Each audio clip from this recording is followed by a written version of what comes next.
வணக்கம். அறிவை தேடி வரும் உங்களுக்கு எங்களின் இந்த ஆழமான அலசலுக்கு மிகப்பெரிய வரவேற்பு. அனைவருக்கும் வணக்கம்.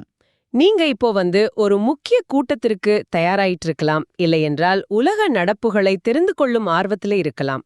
உங்களுக்கானதுதான் இந்த விரிவான பார்வை. கண்டிப்பா. இன்னைக்கு நாம ரொம்பவே பரபரப்பான, அதே சமயம் பலருக்கும் ஆச்சரியத்தை கொடுக்கக்கூடிய ஒரு விஷயத்தை பத்தி ஆழமா அலசப் போறோம். ரொம்ப சென்சிட்டிவான டாபிக் கூட. ஆமா. பிப்ரவரி 28, 2026ல மத்திய கிழக்கில் நடந்ததாக கூறப்படும் ஒரு மிகப்பெரிய ராணுவ நடவடிக்கை. உலகத்தையே உலுக்கி அந்த தரவுகளைத்தான் நம்ம இன்னைக்கு கையில் எடுத்திருக்கோம். ஆனா இந்த தகவல்களுக்குள்ள போறதுக்கு முன்னாடி ஒரு மிக முக்கியமான விஷயத்தை நேயர்களுக்கு நாம தெளிவுபடுத்திடணும். கண்டிப்பா சொல்லுங்க. இந்த தகவல்கள் எல்லாமே அமெரிக்கா, இஸ்ரேல் மற்றும் ஈரான் ஆகிய நாடுகளுக்கிடையேயான ராணுவ தாக்குதல்களை பற்றியவை. இது அரசியல் ரீதியாகவும் சரி, புவிசார் அரசியலிலும் சரி, ரொம்பவே உணர்திறன் வாய்ந்த ஒரு விஷயம். ஆமா. அதனால தொகுப்பாளர்களாகிய நாங்க எந்த ஒரு நாட்டிற்கும் அல்லது வலதுசாரி, இடதுசாரி என எந்த ஒரு அரசியல் நிலைப்பாட்டிற்கும் ஆதரவானவர்கள் இல்ல அப்படிங்கறத மிக தெளிவாக பதிவு செய்றோம். அது ரொம்ப முக்கியம். எங்களிடம் உள்ள மூலக்கட்டுரைகள் மற்றும் ஆய்வறிக்கைகளில் என்ன சொல்லப்பட்டிருக்கோ அதை மட்டுமே எந்தவித சார்புமின்றி முற்றிலும் நடுநிலையாக உங்களுக்கு விளக்குவது மட்டுமே எங்களின் ஒரே நோக்கம். ரைட். இந்த தெளிவுபடுத்துதல் ரொம்பவே அவசியம். சரி, இப்போ நாம நேரடியா விஷயத்துக்குள்ள போகலாம். ஆரம்பிக்கலாம். அமெரிக்காவோட ஆபரேஷன் எபிக் ஃபியூரி மற்றும் இஸ்ரேலோட ஆபரேஷன் ரோர் த லயன், இந்த இரண்டு ஒருங்கிணைந்த ராணுவ தாக்குதல்கள் ஈரானின் மீது எப்படி தொடங்கப்பட்டன அப்படிங்கிற வியக்க வைக்கும் தரவுகளோட தான் இன்றைய உரையாடலை நம்ம ஆரம்பிக்க போறோம். இது சாதாரண தாக்குதல் இல்ல. அதுதான் எனக்கும் ஆச்சரியமா இருந்துச்சு. இந்த மூலக்கட்டுரைகளை படிக்கும்போது இது ஏதோ சீரற்ற முறையில நடந்த ஒரு குண்டு வீச்சு கிடையாதுன்னு நல்லா புரிஞ்சது. ரொம்பவே துல்லியமான ஒரு ராணுவ நடவடிக்கை. ஆமா. ஆனா இதுல நான் படிச்ச ஒரு வியூகம் என்ன கொஞ்சம் ரொம்பவே ஆச்சரியப்படுத்திருச்சு. ராணுவ வரலாற்றில் டைம் ஆன் டார்கெட் அப்படின்னு ஒரு வார்த்தையை பயன்படுத்தியிருக்காங்க. இது என்ன, இது எப்படி செயல்படுதுன்னு கொஞ்சம் விளக்க முடியுமா? இந்த தாக்குதலை புரிஞ்சுக்கொள்ள நாம இதை வெறும் ஆயுத தாக்குதலை மட்டும் பார்க்கக்கூடாது. இது ஒரு நம்ப முடியாத அளவிலான கணித ஒருங்கிணைப்பு. கணித ஒருங்கிணைப்புனா கொஞ்சம் கற்பனை செஞ்சு பாருங்க. அமெரிக்கா தன்னுடைய 2 பிரம்மாண்டமான மிதக்கும் நகரங்களை, அதாவது விமானந்தாங்கி கப்பல்களை ஈரானின் வீட்டு வாசலுக்கே கொண்டு போயிருக்காங்க. ஓகே. அரேபிய கடலோட தெற்கு மற்றும் கிழக்கு திசைகள்ல USS ஆப்ரஹாம் லிங்கன் அப்படிங்கிற கப்பல் நிலைநிறுத்தப்பட்டிருக்கு. இன்னொன்னு மத்தியதரை கடல்ல தானே இருக்கு. சரியா சொன்னீங்க. கிழக்கு மத்தியதரை கடலில் அமெரிக்காவோட மிகப்பெரிய மற்றும் நவீன கப்பலான USS ஜெரால்ட் ஆர் ஃபோர்ட் அப்படிங்கிற கப்பல் இருக்கு. இந்த 2 கப்பல்களுமே பல ஆயிரம் கிலோமீட்டர் இடைவெளியில இருக்கு. அப்போ இந்த 2 வெவ்வேறு கப்பல்கள்ல இருந்தும், ஆழ்கடல்ல உள்ள நீர்மூழ்கி கப்பல்கள்ல இருந்தும், ஆகாயத்துல பறக்கும் ஸ்டெல்த் விமானங்கள்ல இருந்தும் வெவ்வேறு தூரங்கள்ல இருந்து ஆயுதங்கள் ஏவப்பட்டிருக்கு. ஆமா, பல இடங்கள்ல இருந்து. ஆனா இந்த மூலத்தரவுகள்ல ஒரு தகவல் என்னை கொஞ்சம் குழப்பிருச்சு. இவ்ளோ வெவ்வேறு இடங்கள்ல இருந்து ஏவப்பட்ட ஆயுதங்கள் இப்படி ஒரே வினாடியில ஈரானோட இலக்குகளை தாக்க முடியும். இது நடைமுறையில சாத்தியம்தானா? அதுதான் அந்த டைம் ஆன் டார்கெட் வியூகத்தோட சிறப்பே. நீங்க சொல்ற மாதிரி ஆயுதங்கள் வெவ்வேறு தூரங்கள்ல இருந்து ஏவப்படுது. ஆனா அந்த ஒவ்வொரு ஏவுகணையும் எவ்வளவு வேகத்துல பயணிக்கும், இலக்கை அடைய எவ்வளவு நேரமாகும் அப்படிங்கறத முன்கூட்டியே மிக துல்லியமா கணித ரீதியா கணக்கிடுவாங்க. அதாவது தூரத்துக்கு ஏத்த மாதிரி நேரத்தை மாத்துவாங்களா? அதேதான். உதாரணத்துக்கு ஒரு ஏவுகணை இலக்கை அடைய 1 மணி நேரம் ஆகுதுன்னா, இன்னொரு இடத்துல இருந்து ஏவப்படும் ஏவுகணைக்கு 30 நிமிஷம் ஆகுதுன்னா, இந்த நேர வித்தியாசத்தை கணக்கிட்டு ஒவ்வொரு ஆயுதமும் தனித்தனி நேரத்துல ஏவப்படும். ஆனா போய் சேர்ற நேரம் ஒண்ணுதான். ஆமா. அவ எல்லாமே இலக்கை சென்று அடையும் நேரம் சரியாக 1 மில்லி செகண்டாக இருக்கும். சிரியா, ஈராக், ஜார்டன் என பல நாடுகளை தாண்டி இஸ்ரேலிய ஜெட் விமானங்கள் வீசிய குண்டுகளும் அமெரிக்க கப்பல்களிலிருந்து ஏவப்பட்ட ஏவுகணைகளும் ஈரானின் இலக்குகளை 1 மில்லி செகண்ட் கூட பிசகாமல் ஒரே வினாடியில் தாக்கின. இதனால என்ன லாபம்? இப்படி செய்யும்போது எதிரியோட ஒட்டுமொத்த பாதுகாப்பு அமைப்பும் ஒரே நொடியில முடங்கி போயிடும். ஒண்ணுமே பண்ண முடியாது அவங்களால. இதை யோசித்து பார்க்கும்போதே ஒரு பிரம்மாண்டம் புரியுது. காலை 9 மணிக்கு இஸ்ரேலிலிருந்து ஒரு டசனுக்கும் மேற்பட்ட விமானங்கள் புறப்பட்டதாக இந்த தரவுகள் சொல்லுது. ஆமா. அவங்க சிரியா மற்றும் ஈராக் வான்வெளியில் உள்ள எதிரிகளின் பாதுகாப்பை தவிர்த்து சுமார் 930 முதல் 1240 மைல்கள் வரை பயணிச்சிருக்காங்க. இது சாதாரண தூரம் கிடையாது. ரொம்ப பெரிய தூரம்.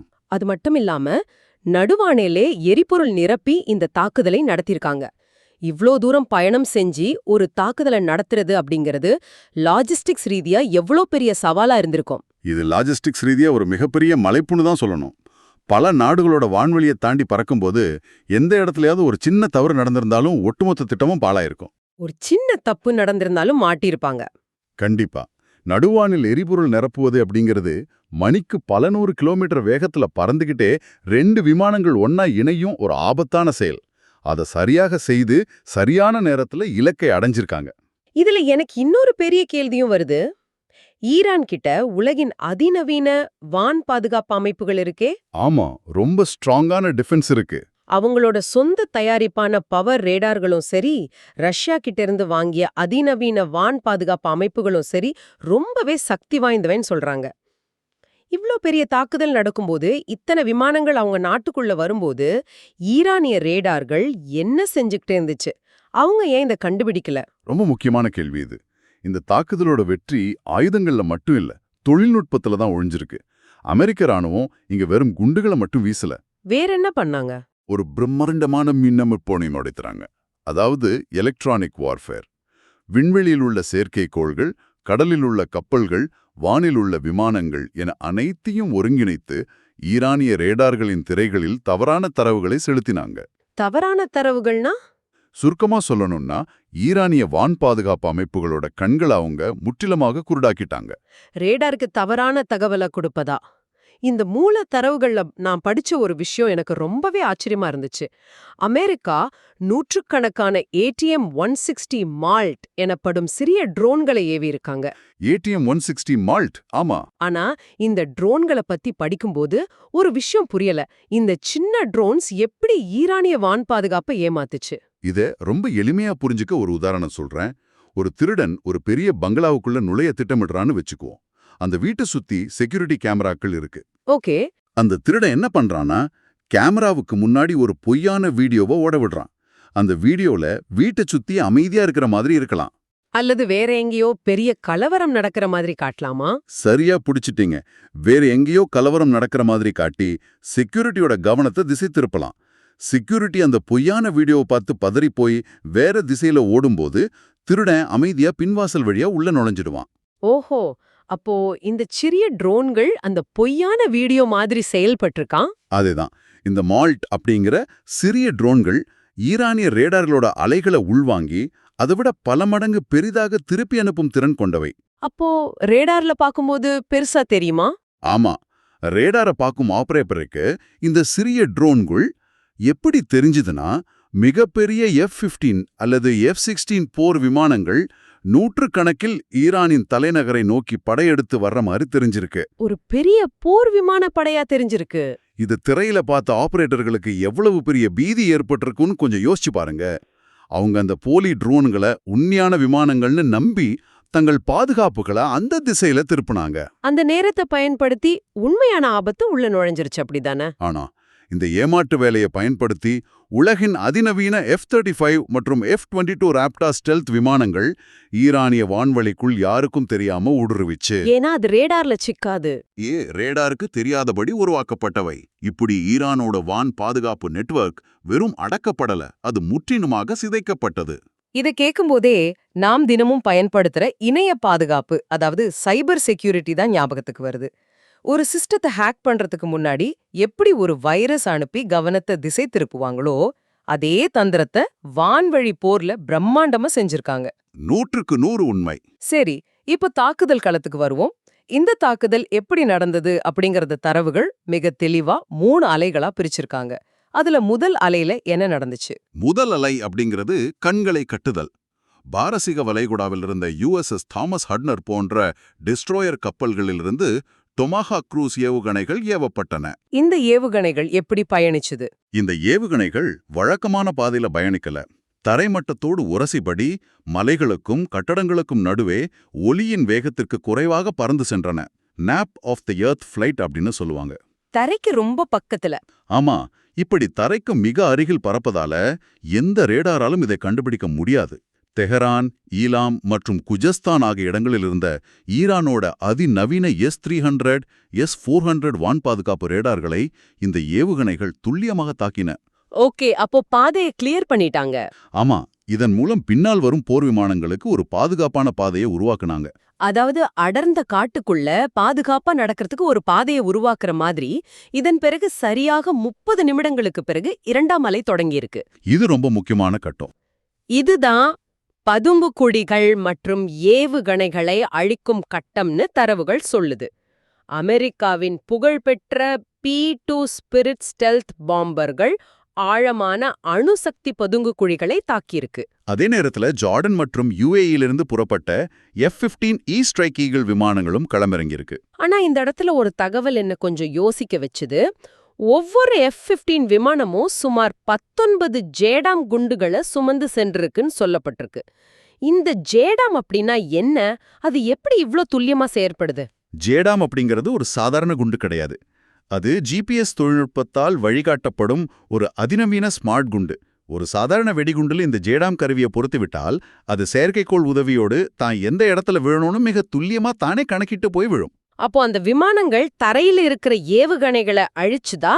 ஆமா, இந்த FB-15 விமானங்கள் தங்களுக்குள்ளே இருக்கிற அதிநவீன ASA ரேடார் தொழில்நுட்பத்தை பயன்படுத்தி தரையில நகர்ந்து கொண்டிருக்கும் ஈரானோட பாலிஸ்டிக் ஏவுகணைகளை தேடி தேடி வேட்டையாடின. அப்படியே திரும்பி வந்துட்டாங்களா? இல்ல, இதுல இன்னொரு சுவாரஸ்யமான விஷயம் என்னன்னா, அவங்க குண்டுகளை வீசிட்டு திரும்பி போகல. நடுவானிலேயே ஒரு பொதுவான டியூப் அமைப்பை பயன்படுத்தி எரிபொருள் நிரப்பிக்கிட்டு திரும்பவும் வந்து இரண்டாவது முறையா தாக்குதல் நடத்தினாங்க. எதிரிக்கு கொஞ்சம் கூட கேப் கொடுக்கல. கண்டிப்பா, எந்தவிதமான மூச்சு விடும் அவகாசத்தையும் கொடுக்காத ஒரு தொடர் தாக்குதல் இது. அந்த தொழில்நுட்பங்கள் எந்த அளவுக்கு வளர்ந்திருக்குன்னு பார்க்கும்போது பிரமிப்பா இருக்கு. அடுத்து 3வது அலை 2 மணி நேரத்திற்கு பிறகு நடந்திருக்கு. ஆமா, இது முற்றிலுமாக ஈரானின் தொழில்துறை அழிப்பை குறிவைத்திருக்கு. கப்பல்களிலிருந்து ஒவ்வொரு 30 வினாடிக்கும் F-18 சூப்பர் ஹார்னெட் விமானங்கள் ஏவப்பட்டிருக்கு. இந்த தரவுகள்ல இந்த ஆபரேஷனுக்கு டெட் அப்படின்னு ஒரு பெயரை கொடுத்திருக்காங்க. இதோட உண்மையான அர்த்தம் என்ன?